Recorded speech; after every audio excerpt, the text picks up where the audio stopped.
నమస్కారం, పాత్ర న్యూస్ కి స్వాగతం. హెడ్లైన్ చూద్దాం.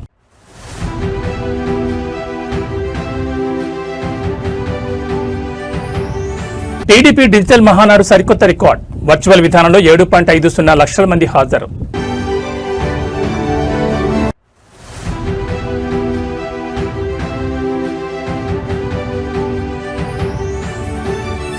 గ్రామీణ ప్రాంతాల్లోని ప్రతి ఇంటికి హైస్పీడ్ ఇంటర్నెట్. టీ ఫైబర్ ప్రాజెక్టుకు కేంద్రం పూర్తి మద్దతు.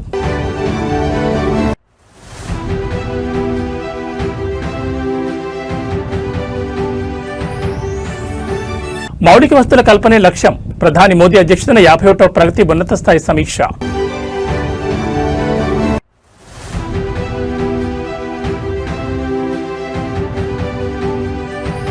బక్రీద్ వేళ మత సామరస్యానికి సరికొత్త నిదర్శనం. సిరిసిల్ల ముస్లిం సంఘాల విలక్షణ డిమాండ్.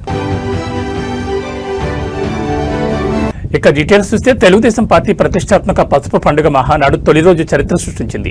ప్రపంచ పరిస్థితుల దృష్ట్యా ఈసారి డిజిటల్ సాంకేతికతను జోడించి నిర్వహించిన హైబ్రిడ్ మోడల్ మహానాడు తొలి రోజు గ్రాండ్ సక్సెస్ అయింది. చరిత్రలో ఎన్నడూ లేని విధంగా ఏకంగా 7.50 లక్షల మంది కార్యకర్తలు, అభిమానులు ప్రపంచవ్యాప్తంగా వర్చువల్ విధానంలో హాజరై ఈ పసుపు పండుగను జయప్రదం చేశారు. రికార్డు సృష్టించడం, మళ్లీ వాటిని తిరగరాయడం ఒక్క తెలుగుదేశం పార్టీకే సాధ్యమని నిరూపించిన మహానాడు తొలి రోజు సంచలన హైలైట్ చూస్తే, ప్రతి ఏటా సాధారణంగా ఏదో ఒక నిర్ణీత నగరంలో లేదా మైదానంలో భారీ బహిరంగ సభగా జరిగే మహానాడును ఈసారి సాంకేతిక అద్భుతంతో ఏకంగా 1875 క్లస్టర్లకు విస్తరించింది. తెలుగుదేశం పార్టీ అధిష్టానం భౌతికంగా ఒకే చోట గుమిగూడే వీరులేని పరిస్థితుల నేపథ్యంలో వికేంద్రీకరణ పద్ధతిలో ఉభయ రాష్ట్రాలతో పాటు ప్రపంచవ్యాప్తంగా క్లస్టర్లను ఏర్పాటు చేశారు. దీనిపై అధినేత చంద్రబాబు నాయుడు హర్షం వ్యక్తం చేస్తూ, టెక్నాలజీని వాడుకోవడంలో టీడీపీ ఎల్లప్పుడూ ముందే ఉంటుందని, 7.50 లక్షల మందిని వర్చువల్ స్క్రీన్లపై ఏకం చేసి సరికొత్త రికార్డు సృష్టించామని గర్వంగా ప్రకటించారు. ఇక మహానాడు తొలి రోజు కేవలం వేడుకలకే పరిమితం కాకుండా భవిష్యత్ రాజకీయ, సామాజిక దిశానిర్దేశం చేసే 4 ప్రధాన తీర్మానాలపై సుదీర్ఘంగా చర్చించారు.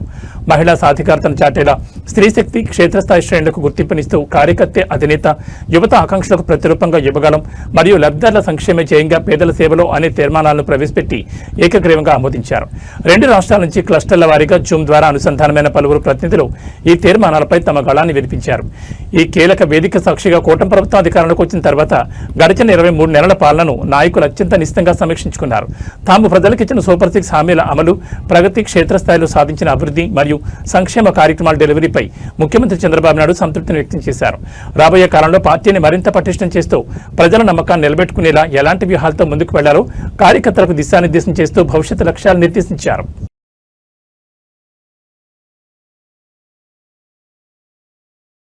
మంగళగిరిలోని తెలుగుదేశం పార్టీ కేంద్ర కార్యాలయంలో పసుపు పండుగ మహానాడు 2026 వేడుకలు 2వ రోజున రణరంగంగా మారాయి. మహానాడు వేదిక పార్టీ జాతీయ ప్రధాన కార్యదర్శి నారా లోకేష్ ప్రత్యర్థులపై మునిపెన్నడూ లేని విధంగా నిప్పులు చెరిగారు. దేశ రాజకీయాల్లోని ఒక చారిత్రాత్మక ప్రకటన చేస్తూ, పార్లమెంట్లో మహిళా బిల్లు పాస్ అయినా అవ్వకపోయినా వచ్చే ఎన్నికల్లో టీడీపీ తరఫున మహిళలకు ఏకంగా 33% సీట్లు కేటాయిస్తామని ప్రకటించి సరికొత్త సంచలనానికి తెరలేపారు. నాది స్టాన్ఫోర్డ్ హిస్టరీ, మీది 10th క్లాస్ పేపర్ కొట్టేసిన సైకో హిస్టరీ. మహానాడు 2వ రోజు సెషన్లో స్త్రీశక్తి తీర్మానంపై నారా లోకేష్ అత్యంత కీలకమైన ప్రసంగం చేశారు. పార్లమెంట్లో బిల్లు పాస్ అయినా అవ్వకపోయినా తెలుగుదేశం పార్టీ తరఫున వచ్చే ఎన్నికల్లో మహిళలకు 33% సీట్లు కేటాయించి తీరుతాం. ఈ మేరకు మహానాడులో అధికారిక తీర్మానం ప్రవేశపెట్టాం. ఇది కేవలం మాట కాదు, మా సంకల్పం, మా బాధ్యత, మా కమిట్మెంట్ అంటూ లోకేష్ స్పష్టం చేశారు. ఈ చారిత్రాత్మక ప్రకటనతో మహానాడు సభ ప్రాంగణం ఒక్కసారిగా కరతాళధ్వనులతో మారుమోగిపోయింది. ఇదే వేదికపై నుండి ప్రతిపక్ష వైఎస్ఆర్ కాంగ్రెస్ పార్టీకి లోకేష్ ఓపెన్ ఛాలెంజ్ విసిరారు. కూటమి ప్రభుత్వ అభివృద్ధి, సంక్షేమ పాలనపై చర్చించడానికి తాము ఎప్పుడు సిద్ధమే అన్నారు. మీకు దమ్ముంటే టైం డేట్ ఫిక్స్ చేయండి. ఎక్కడైనా ఏ వేదికపైనా అభివృద్ధిపై చర్చకు నేను వస్తాను. అది ఆఫ్లైన్ అయినా లేదా హైబ్రిడ్ మోడల్ అయినా సరే.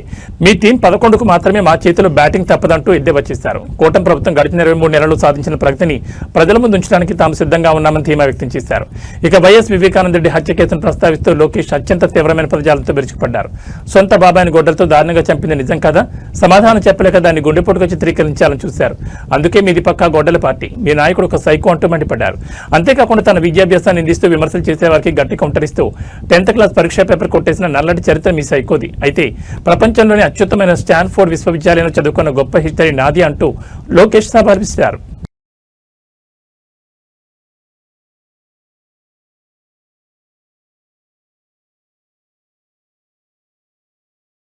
తెలంగాణలోని మారుమూల గ్రామాలకు సైతం హైస్పీడ్ ఇంటర్నెట్ అందించే డిజిటల్ విప్లవం టీ ఫైబర్ ప్రాజెక్టు పురోగతిపై రాష్ట్ర ప్రభుత్వం వేగంగా అడుగులు వేస్తోంది. ఈ ప్రాజెక్టు పనుల పురోగతి మరియు కేంద్ర ప్రభుత్వ సహకారంపై ముఖ్యమంత్రి రేవంత్ రెడ్డి కేంద్ర సమాచార ఐటీ శాఖ మంత్రి జ్యోతిరాదిత్య సింధియాతో గురువారం ఒక కీలకమైన వీడియో కాన్ఫరెన్స్ నిర్వహించారు. రాష్ట్ర సచివాలయం నుంచి జరిగిన ఈ ఉన్నత స్థాయి సమీక్షలో సీఎం రేవంత్ రెడ్డితో పాటు రాష్ట్ర ఐటీ పరిశ్రమల శాఖ మంత్రి దుద్దెల శ్రీధర్ బాబు, ప్రభుత్వ ప్రధాన కార్యదర్శి రామకృష్ణారావు మరియు ఐటీ శాఖకు చెందిన పలువురు ఉన్నతాధికారులు పాల్గొన్నారు. గ్రామీణ ప్రాంతాల్లోని ప్రతి ఇంటికి, ప్రభుత్వ కార్యాలయాలకు, పాఠశాలలకు డిజిటల్ కనెక్టివిటీని అనుసంధానించే టీ ఫైబర్ గ్రిడ్ పనుల ప్రస్తుత స్థితిగతులను కేంద్ర మంత్రికి సీఎం వివరించారు.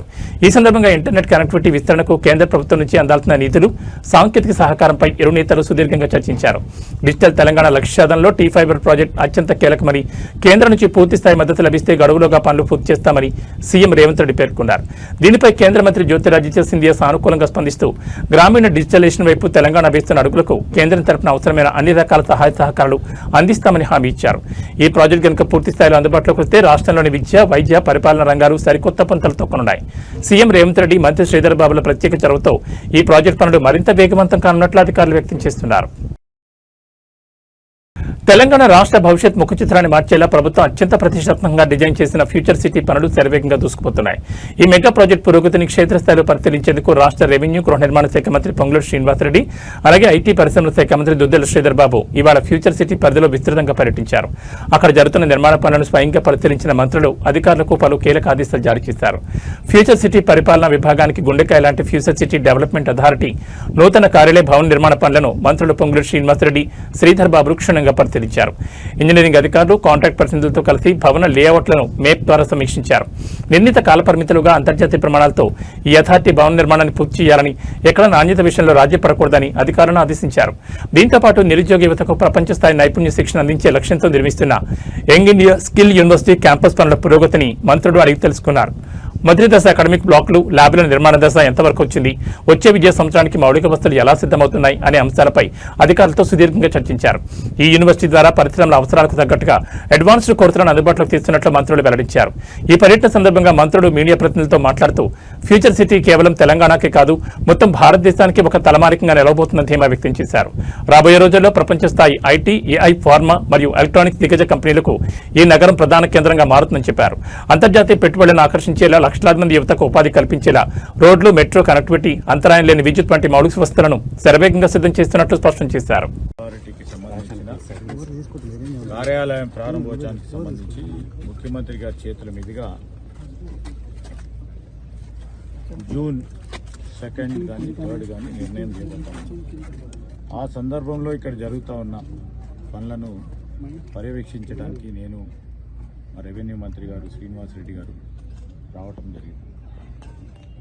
చాలా ప్రతిష్టాత్మకంగా తీసుకున్న ఈ ఫ్యూచర్ సిటీ డెవలప్మెంట్కి సంబంధించి రేపు రాబోయే కాలంలో ప్రపంచవ్యాప్తంగా ఒక గ్లోబల్ సిటీని చేయాలనే ఆలోచన పరంగా ఇక్కడ తీసుకుంటా ఉన్న ప్రతి నిర్ణయం, ప్రతి కార్యాచరణ గ్లోబల్ స్టాండర్డ్స్గా ఉండాలని ఒక అభిప్రాయంతో ముందుకెళ్తా ఉన్నాం.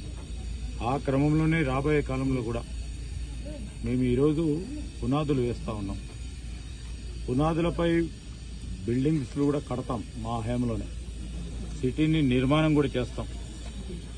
మేము ప్రజలకు చెప్పిన మాటను నిలబెట్టుకుంటూ ఈరోజు అత్యంత ప్రభావితమైన ప్రపంచవ్యాప్తంగానే సిటీగా ఎదగాలని మరి మా ప్రభుత్వ ఆలోచన, ముఖ్యమంత్రి ఆలోచన, మా సహచరుల ఆలోచన మేరకు దీన్ని ముందుకు తీసుకెళ్లాలనే ఒక కార్యాచరణ తీసుకున్నాం. దీనిలో భాగంగానే ఈరోజు ఇక్కడ మరి ఫ్యూచర్ సిటీ డెవలప్మెంట్ అథారిటీకి సంబంధించి మొన్న మీరు చూశారు, పోలీస్ కమిషనరేట్కి సంబంధించిన అంశం విషయంలో ప్రభుత్వ కార్యాలయాలు సంబంధించి ఒక ప్రధానంగా గ్లోబల్ ప్రజెన్స్ ఉన్న మన ప్రభుత్వ కార్యాలయాలు కూడా ఇక్కడి నుంచే నడపాలనే ఉద్దేశంతో ముందుకు వెళ్తా ఉన్నాం.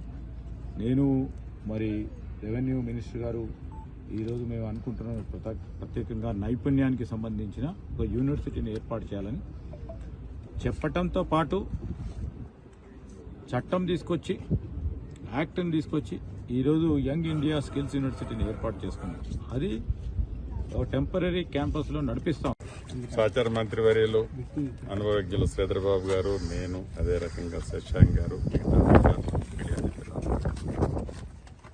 ప్రతిష్టాత్మకంగా గౌరవ ముఖ్యమంత్రి రేవంత్ రెడ్డి గారి నాయకత్వంలోని ప్రభుత్వం ఫ్యూచర్ సిటీని ఒక కొత్త సిటీని ఫార్మేషన్ చేయటం కోసం ప్రభుత్వం వచ్చింది లగాయతూ ఇప్పటి వరకు అనేక ఆటుపోట్లు వచ్చినా వాటిని ఎదుర్కొంటూ ఒక్కొక్కటి పరిష్కరించుకుంటూ పాజిటివ్ వేలో ఈ ప్రాంతానికే కాదు, ఈ రాష్ట్రానికే కాదు, ఈ దేశానికే ఒక తలమానికే గల ఈ ఫ్యూచర్ సిటీని ఈ ప్రభుత్వం ఈనాడు తుది మెరుగులు దిద్దుతున్నదన్నది నిజం. ఇందాక మిత్రులు చెప్పినట్లు పాజిటివ్ వైబ్రేషన్స్తో కాకుండా మేము ఏదో నెగిటివ్ వైబ్రేషన్స్తో ఉంటే ఇది నెగిటివ్ అవుతుంది అని పగట కళలకు కనే వాళ్ళని కలనేయండి. వాళ్ళ కళలకు మేము అడ్డం చెప్పలేము కదా. నిరుద్యోగ యువతకి లక్షలాది మందికి ఉపాధి, వారికి ఉద్యోగ భద్రత కూడా కల్పించే ఒక మంచి ఆలోచనతో ప్రపంచంలో ఏ దేశంలో ఏ రాష్ట్రానికి రాని ఆలోచన ఈ రాష్ట్రం గౌరవ ముఖ్యమంత్రి గారు సహచర మంత్రులు అందరూ కలిసి చేస్తున్న ఈ కార్యక్రమానికి ప్రతిపక్షాలు కూడా సహకరిస్తాయి అనుకుంటున్నాం. వారు ఏ రకంగా కలలకు అంటున్నారో ఆ కలల్ని వారి దీవెనలుగా మేము భావించి ముందుకు మరింత ఒడివడిగా వెళ్తాం. దేశవ్యాప్తంగా సాగుతున్న పలు ప్రతిష్టాత్మక మౌలిక వసతుల ప్రాజెక్టు వేగాన్ని పెంచడమే లక్ష్యంగా కేంద్ర ప్రభుత్వం కీలక అడుగులు వేస్తోంది. ఇందులో భాగంగా ప్రధాని నరేంద్ర మోడీ అధ్యక్షతన 51వ ప్రగతి సమీక్ష సమావేశం ఉన్నత స్థాయిలో జరిగింది. సుమారు 30,000 కోట్ల రూపాయల విలువైన ప్రాజెక్టులపై ప్రధాని క్షేత్రస్థాయి పురోగతిని సమీక్షించారు. వివిధ రాష్ట్రాల్లో పెండింగ్ లో ఉన్న మరియు వేగంగా సాగుతున్న 7 కీలక మౌలిక వసతుల ప్రాజెక్టులపై ఈ సమావేశంలో సుదీర్ఘంగా చర్చించారు. ఈ ప్రాజెక్టుల వల్ల ప్రజలకు చేకూరే ప్రయోజనాలను వివరించిన ప్రధాని కేంద్ర రాష్ట్ర ప్రభుత్వాల సమన్వయంతో పనుల్లో ఎలాంటి జాప్యం లేకుండా నిర్ణీత గడువులుగా పూర్తి చేయాలని అధికారులను ఆదేశించారు. దేశ ఆర్థిక ప్రగతికి ఈ మౌలిక వసతుల కల్పన ఎంతో కీలకమని ఆయన స్పష్టం చేశారు. ఈ సమీక్షలో పర్యావరణ పరిరక్షణ, పునరుత్పాదక ఇంధన వనరులపై ప్రధాని మోడీ ప్రత్యేక దృష్టి సారించారు. ముఖ్యంగా పట్టణ ప్రాంతాల్లో మిషన్ మోడ్లో రూప్ టాప్ సోలార్ వ్యవస్థల ఏర్పాటును వేగవంతం చేయాలని అధికారులకు దిశానిర్దేశం చేశారు. దీంతో పాటు నగరాల్లో వ్యర్థాల నిర్వహణను మెరుగుపరచాలని, పల్లెల్లో మరియు పట్టణ శివార్లలో గోబర్ధన్ ప్లాంట్ల నిర్మాణాన్ని యుద్ధ ప్రాతిపదికన పూర్తి చేయాలని సూచించారు. వ్యర్థాల నుంచి సంపద సృష్టి, ఇంధన స్వయం సమృద్ధి లక్ష్యంగా కేంద్రం తీసుకున్న ఈ నిర్ణయాలు క్షేత్రస్థాయిలో విప్లవాత్మక మార్పులు తీసుకురానున్నాయి. ప్రధాని స్వయంగా సమీక్షించడంతో ఈ 30,000 కోట్ల ప్రాజెక్టుల పనులు మరింత వేగవంతం కానున్నాయి.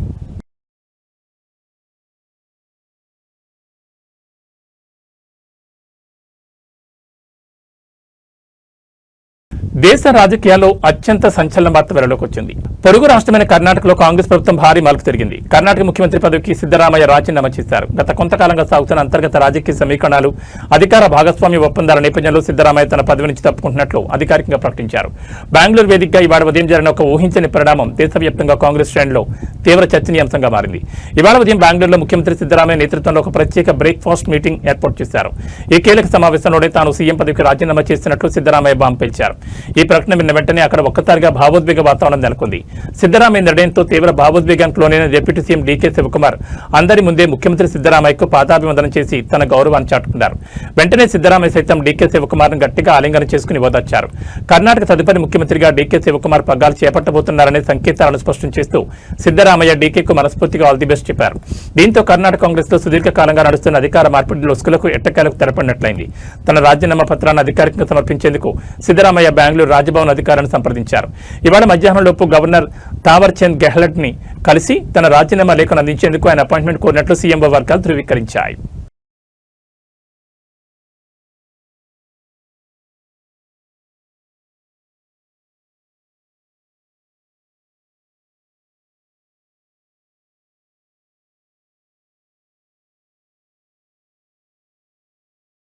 రాజన్న సిరిసిల్ల జిల్లా కేంద్రంలో ఒక ఆసక్తికరమైన వినూత్నమైన ఘట్టం చోటు చేసుకుంది. బక్రీద్ పండుగ వేళ స్థానిక ముస్లిం సోదరులు, ముస్లిం సంఘాల నాయకులు ఒక విలక్షణమైన డిమాండ్తో ముందుకొచ్చారు. గోమాతను భారతదేశ జాతీయ జంతువుగా ప్రకటించాలంటూ వారు ప్లకార్డులు ప్రదర్శించడం ఇప్పుడు 2 రాష్ట్రాల్లోనూ చర్చనీయాంశంగా మారింది. ఈ రోజు ఉదయం బక్రీద్ పండుగ ప్రార్థనల అనంతరం సిరిసిల్లలో ముస్లిం సంఘాల ప్రతినిధులు, యువకులు పెద్ద ఎత్తున రోడ్లపైకి వచ్చారు. వారి చేతుల్లో ఆవును జాతీయ జంతువుగా ప్రకటించాలని రాసి ఉన్న ప్లకార్డులు అందరినీ ఆకర్షించాయి. దేశంలో మత సామరస్యం వర్ధిల్లాలని, హిందువులు పవిత్రంగా భావించే గోమాతకు అత్యున్నత గౌరవం దక్కాలని సందర్భంగా వారు ఆకాంక్షించారు. పండగ రోజున ఇలాంటి డిమాండ్ చేయడం ద్వారా సమాజానికి ఒక మంచి సందేశాన్ని ఇస్తున్నామని వారు పేర్కొన్నారు. ఈ సందర్భంగా ముస్లిం సంఘాల నాయకులు మాట్లాడుతూ భారతదేశం భిన్నత్వంలో ఏకత్వానికి ప్రతీకని, అన్ని మతాల ఆచారాలను నమ్మకాలను గౌరవించడం అందరి బాధ్యతని స్పష్టం చేశారు. పరస్పర గౌరవభావంతోనే దేశం ముందడుగు వేస్తుందని కేంద్ర ప్రభుత్వం తక్షణమే స్పందించి ఆవుకు జాతీయ జంతువు హోదా కల్పించేలా చట్ట సవరణ చేయాలని కోరారు. పండగ పూట సిరిసిల్ల ముస్లిం సోదరులు తీసుకున్న ఈ విషయంపై స్థానిక ప్రజల నుంచి, వివిధ వర్గాల నుంచి పెద్ద ఎత్తున ప్రశంసలు వ్యక్తమవుతున్నాయి. సిరిసిల్ల వేదికగా సాగిన ఈ వినూత్న ప్రదర్శన మత సామరస్యానికి సరికొత్త నిదర్శనంగా నిలిచింది. పండుగ శుభాకాంక్షలు తెలుపుకుంటూనే సమాజంలో శాంతిని పెంపొందించేలా ముస్లిం సంఘాలు చేసిన ఈ డిమాండ్పై నెట్జన్లు సైతం సానుకూలంగా స్పందిస్తున్నారు. బక్రీద్ పండుగ సందర్భంగా మరి సిరిసిల్ల రంజిత్ కమిటీ ఆధ్వర్యంలో ఏదైతే భారతదేశంలో ఈరోజు కొన్ని రాజకీయ శక్తులు, మతతత్వ శక్తులు కావాలని అల్లుడి రేపాలను చూస్తున్నారో దానికి మరి ఆవును జాతీయ జంతువుగా ప్రకటించాలి. జాతీయ జంతువుగా ప్రకటిస్తేనే ఆవును కొనడం కానీ అమ్మడం కానీ నేరమని అందరికీ తెలుస్తుందనే భావనతో మరి ఈరోజు మేము ఆవును జాతీయ జంతువుగా ప్రకటించాలి. అలా ప్రకటిస్తే ఏ రాజకీయ పార్టీలు కానీ ఏ రాజకీయ నాయకులు కానీ దీని ద్వారా లబ్ధి పొందడానికి అవకాశాలు ఇవ్వడం అవుతుంది, వారికి ఒక గుణపాఠంగా అవుతుంది. కాబట్టి మేము ఆవులను ఎలాంటి పరిస్థితుల్లో పోయకూడదని భారతదేశంలో మత పెద్దలందరూ నిర్ణయించాం. కాబట్టి సిరిసిల్ల మంజిల్ కమిటీ ఆధ్వర్యంలో కూడా మరి ఆవును జాతీయ జంతువుగా ప్రకటించాలని మేము కేంద్ర ప్రభుత్వాన్ని కోరుతున్నాం. భాగ్యనగరంలో మరోసారి భారీ హవాలా డబ్బు కలకలం రేపింది. ముంబై నుంచి రైలు మార్గంలో గుట్టుచప్పుడు కాకుండా హైదరాబాద్ తరలిస్తున్న కోట్లాది రూపాయల అక్రమ నగదును సికింద్రాబాద్ రైల్వే స్టేషన్లో టాస్క్ ఫోర్స్ మరియు రైల్వే పోలీసులు పక్కా సమాచారంతో పట్టుకున్నారు. దేవగిరి ఎక్స్ప్రెస్ లో బ్యాగులో తరలిస్తున్న ఏకంగా 1,22,00,000 హవాలా రొక్కాన్ని అధికారులు స్వాధీనం చేసుకున్నారు. ముంబైకి చెందిన ప్రధాన హవాలా ఏజెంట్ విజయ్ అంబదాస్ను పోలీసులు బేడీలు వేశారు. ముంబై నుంచి సికింద్రాబాద్ వస్తున్న దేవగిరి ఎక్స్ప్రెస్ రైల్లో భారీగా హవాలా డబ్బు తరలుతోందంటూ పోలీసులకు ముందస్తుగా విశ్వసనీయ సమాచారం అందింది. దీంతో అప్రమత్తమైన రైల్వే రక్షణ దళం మరియు స్థానిక పోలీసులు సికింద్రాబాద్ రైల్వే స్టేషన్లో సదరు రైలు రాగానే గాలింపు చర్యలు చేపట్టారు. ఒక బోగీలో అత్యంత అనుమానాస్పదంగా భారీ ట్రావెల్ బ్యాగ్లతో కూర్చుని ఉన్న ముంబైకి చెందిన విజయ్ అంబదాస్ అనే వ్యక్తిని పోలీసులు అదుపులోకి తీసుకున్నారు. అతని వద్ద ఉన్న లగేజీని క్షుణ్ణంగా తనిఖీ చేయగా అధికారుల మైండ్ బ్లాక్ అయింది. నిందితుడు విజయ్ అంబదాస్ తీసుకొచ్చిన బ్యాగులను తెరిచి చూడగా అందులో వందల కొద్దీ 500 రూపాయల నోట్ల కట్టలు లభ్యమయ్యాయి. నోట్ల కట్టలను చూసి నిర్ఘాంతపోయిన పోలీసులు వెంటనే నగదు లెక్కింపు యంత్రాలను తెప్పించి లెక్కించగా అది ఏకంగా 1,22,00,000గా తేలింది. ఈ భారీ మొత్తానికి సంబంధించిన ఎలాంటి అకౌంట్ బుక్స్ కానీ, రసీదులు కానీ, బిల్లులు కానీ నిందితుల వద్ద లేకపోవడంతో అది పక్కా హవాలా డబ్బేనని పోలీసులు నిర్ధారించారు. దీంతో ఆ నగదు మొత్తాన్ని తక్షణమే జప్తు చేశారు. పట్టుబడిన హవాలా ముఠా లింకులపై పోలీసులు నిందితుడు విజయ్ అంబదాస్ను ముమ్మరంగా విచారిస్తున్నారు. ముంబైకి చెందిన ఏ హవాలా వ్యాపారి ఈ డబ్బును పంపాడు, భాగ్యనగరంలో ఈ 1.22 కోట్లు ఎవరికి అందజేయాల్సి ఉంది, దీని వెనక ఏవైనా రాజకీయాలు లేదా రియల్ ఎస్టేట్ శక్తులు వస్తుందా అనే కోణంలో ఆరా తీస్తున్నారు. కాగా పట్టుబడిన నగదు ₹1,00,00,000 పైగా ఉన్నందున రైల్వే పోలీసులు ఈ కేసును తదుపరి విచారణ నిమిత్తం ఆదాయ పన్ను శాఖ అధికారులకు అప్పగించేందుకు సిద్ధమయ్యారు.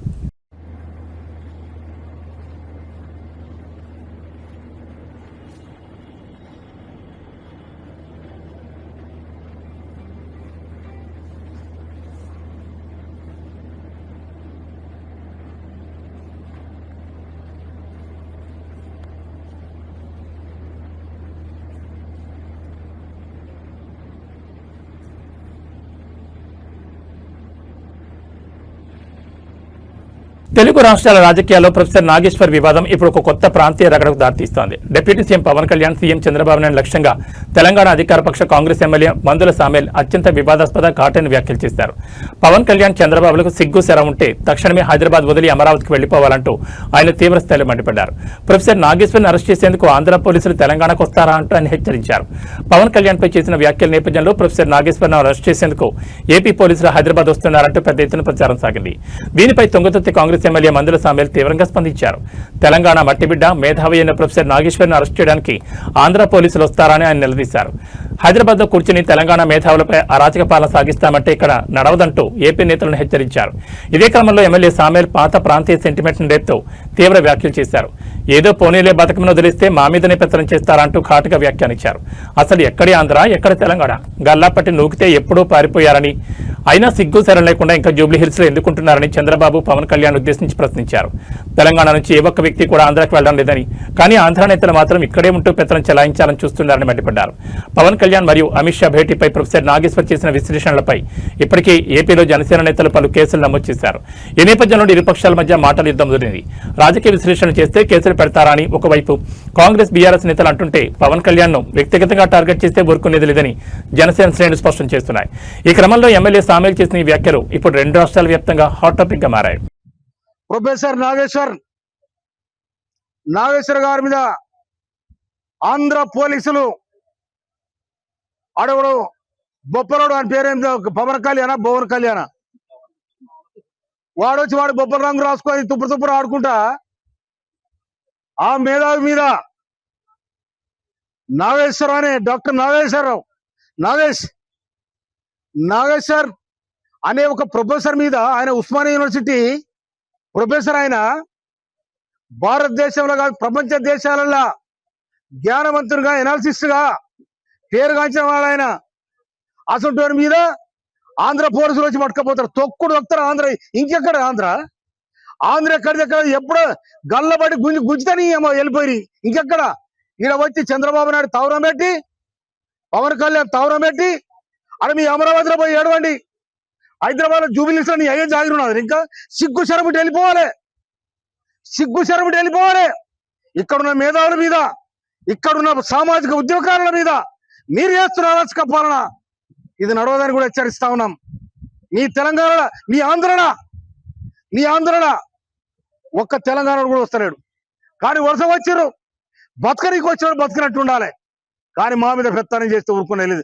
అందుకోసమే 60 సంవత్సరాల ఆంధ్ర వరుస పాలనకి నలిపోయిన తెలంగాణ ప్రజానికం మా తెలంగాణ మాకు కావాలని శంకరావు పూంచి ఇవాళ సోనియా గాంధీ తెలంగాణ ఇస్తే మీరు వచ్చి హైదరాబాద్ అడ్డబెట్టి హైదరాబాద్ ఆగం చేయాలని ప్రయత్నం చేస్తారా? కానీ మీ ఆటలు నడవ బిడ్డ చంద్రబాబు నువ్వు తెలంగాణతో పెట్టుకుంటే తిరలైపోయినావు. ఆ ఏడుపేందో అమరావతిలో ఏడుపు, లేకపోతే అక్కడ కంకిపాడు కొంకిపాడు ఏడు. కానీ మా దగ్గర ఈ ఆటలు నడవాయి. తెలుగు గుండెల్లో సదా సజీవంగా నిలిచే యుగ పురుషుడు, తెలుగు జాతి ఆత్మగౌరవ ప్రతీక స్వర్గీయ నందమూరి తారక రామారావు 103వ జయంతి వేడుకలు ఇవాళ 2 రాష్ట్రాల వ్యాప్తంగా ఘనంగా జరుగుతున్నాయి. ఈ సందర్భంగా హైదరాబాద్ హుస్సేన్ సాగర్ తీరాన ఉన్న ఎన్టీఆర్ ఘాట్ వద్ద తెల్లవారుజామునే భక్తి శ్రద్ధలతో ప్రత్యేక నివాళులర్పించారు ఆయన మనవడు గ్లోబల్ స్టార్ జూనియర్ ఎన్టీఆర్. తన తాతగారి స్మృతులను స్మరించుకుంటూ తారక్ అర్పించిన అంజలి ఘాట్ పరిసరాల్లో నందమూరి అభిమానులు సరికొత్త ఉత్సాహాన్ని నింపింది. ప్రతి ఏటా తన తాతగారి జయంతి వర్ధంతుల సందర్భంగా ఎన్టీఆర్ ఘాట్ ను సందర్శించడం జూనియర్ ఎన్టీఆర్ కు ఒక ఆనవాయితీ. అందులో భాగంగానే ఇవాళ ఎన్టీఆర్ 103వ జయంతిని పురస్కరించుకుని అభిమానులకు ఎలాంటి ఇబ్బందులు కలగకుండా ఉండేందుకు తారక్ తెల్లవారుజామునే ఎన్టీఆర్ ఘాట్కు చేరుకున్నారు. జూనియర్ ఎన్టీఆర్ రాకను గమనించిన నందమూరి అభిమానులు, కార్యకర్తలు ఘాట్ పరిసరాలకు భారీగా తరలివచ్చారు. జోహార్ ఎన్టీఆర్, జై ఎన్టీఆర్ అంటూ అభిమానులు చేసిన నినాదాలతో ఆ ప్రాంతమంతా మారుమోగిపోయింది. ఎన్టీఆర్ ఘాట్ ప్రాంగణంలోకి ప్రవేశించిన జూనియర్ ఎన్టీఆర్ అక్కడ నూతనంగా అలంకరించిన మహానాయకుడి సమాధి వద్ద పుష్పగుచ్చం ఉంచి సాష్టాంగ నమస్కారం చేసి వినమ్ర నివాళులర్పించారు. అనంతరం కొద్దిసేపు అక్కడే మౌనంగా నిలబడి తన తాతగారిని స్మరించుకుంటూ అంజలి ఘటించారు. తెలుగు సినిమా రంగాన్ని, తెలుగు రాజకీయ యువనికను శాసించిన ఆ యుగ పురుషుడి వారసత్వాన్ని గుండెల్లో మోస్తూ ఆయన చూపిన బాటలోని ఎల్లప్పుడూ నడుస్తామని తారక్ ఈ సందర్భంగా హృదయపూర్వకంగా చాటుకున్నారు. నివాళులర్పించిన అనంతరం తనను చూసేందుకు సుదూర ప్రాంతాల నుంచి తరలివచ్చిన వేలాది మంది అభిమానులకు జూనియర్ ఎన్టీఆర్ చేతులు జోడించి నమస్కరిస్తూ చేతులూపుతూ అభివాదం చేశారు. ఎన్టీఆర్ 103వ జయంతి సందర్భంగా నందమూరి కుటుంబ సభ్యులు, పలువురు రాజకీయ సినీ ప్రముఖులు కూడా ఇవాళ ఉదయం నుంచి ఎన్టీఆర్ ఘాట్కు చేరుకుని అంజలి ఘటిస్తున్నారు. ఎన్టీఆర్ ఘాట్ వద్ద ఎలాంటి అవాంఛనీయ సంఘటనలు జరగకుండా పోలీసులు ముందస్తుగా భారీ బందోబస్తు ఏర్పాటు చేశారు.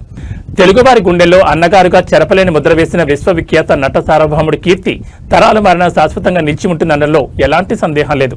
తాతకు తగ్గ మనవడుగా గ్లోబల్ స్థాయిలో తెలుగు సినిమా సత్తా చాటుతున్న తారక్ నివాళి ఇవాళ నందమూరి శ్రేణిలో ఒక ప్రత్యేక ఆకర్షణగా నిలిచింది.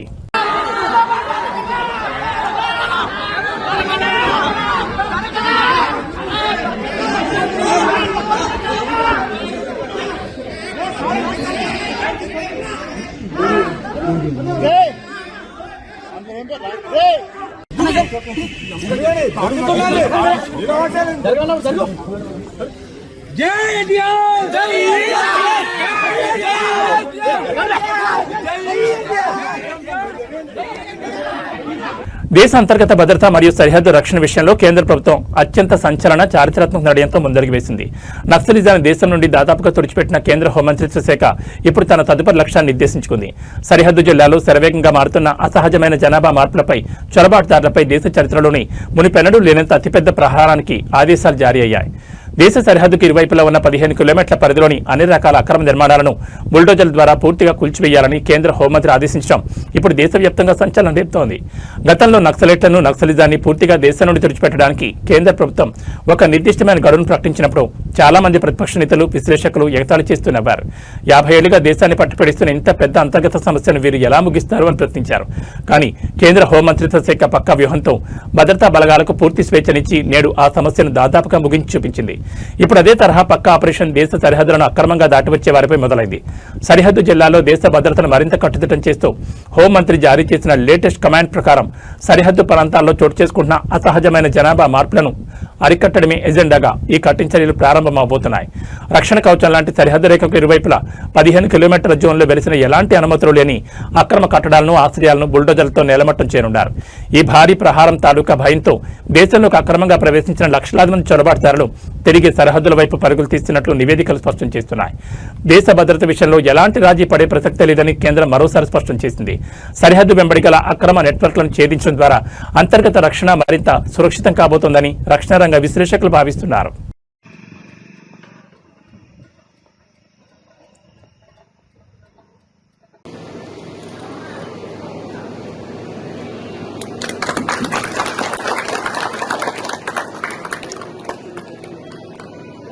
జై తెలుగుదేశం, జై తెలుగుదేశం, జై తెలుగుదేశం, చంద్రబాబు నాయుడు గారి నాయకత్వం.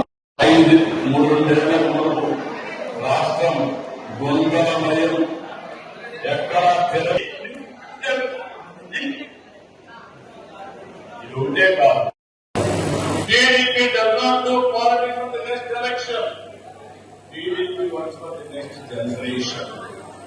ఈ విషయం అందరూ గుర్తుపెట్టుకోవాలి. ఇస్తున్నాం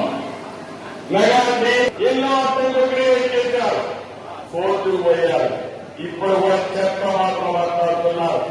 ట్రాన్స్పరెంట్ గా రికార్డు టైంకు ఎన్ని అవసరం సృష్టించిన అనిపించింది. ఎన్నో సంవత్సరాలుగా పెండింగ్ ఉన్నాయి. ఆ రోజు పెన్షన్ కూడా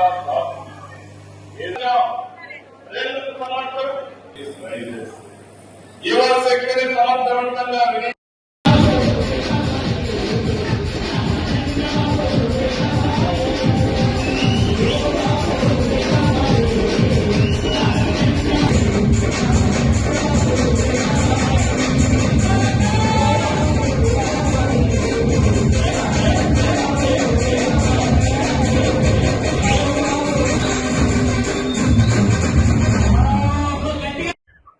ఈరోజు తెలుగుదేశం పార్టీ కుటుంబ సభ్యులకి ప్రతి సంవత్సరానికి ఒకసారి వచ్చేటువంటి పండుగ మహానాడు.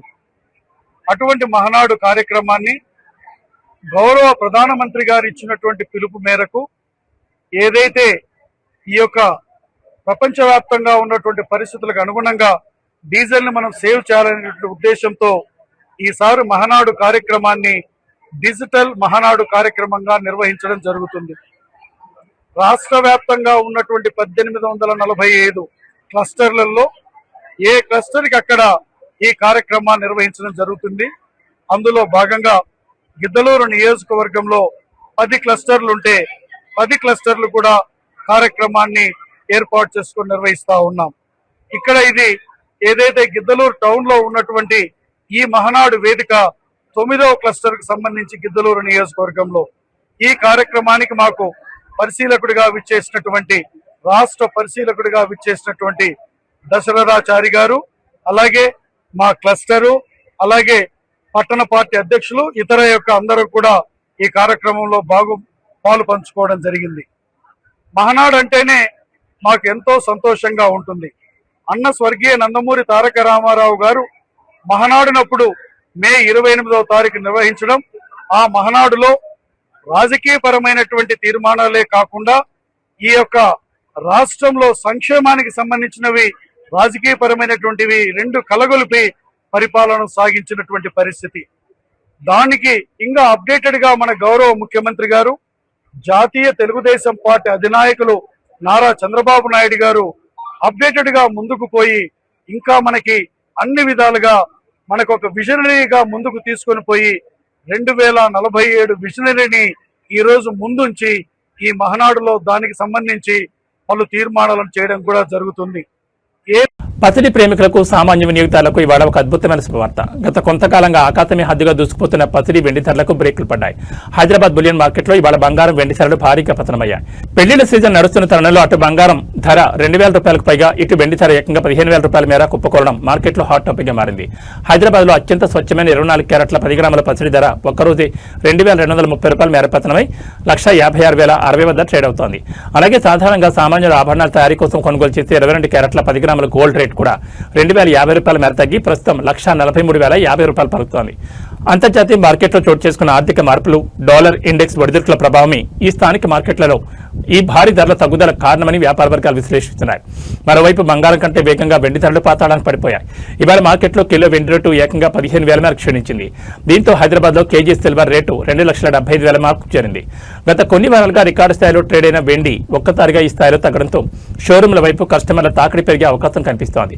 అయితే తెలుగు రాష్ట్రాల్లోని వివిధ ప్రాంతాల నగరాలను బట్టి స్థానిక పన్నులు, మేకింగ్ ఛార్జీల ఆధారంగా ఈ ధరల్లో స్వల్ప తేడాలు ఉండొచ్చని బులియన్ వర్గాలు స్పష్టం చేస్తున్నాయి.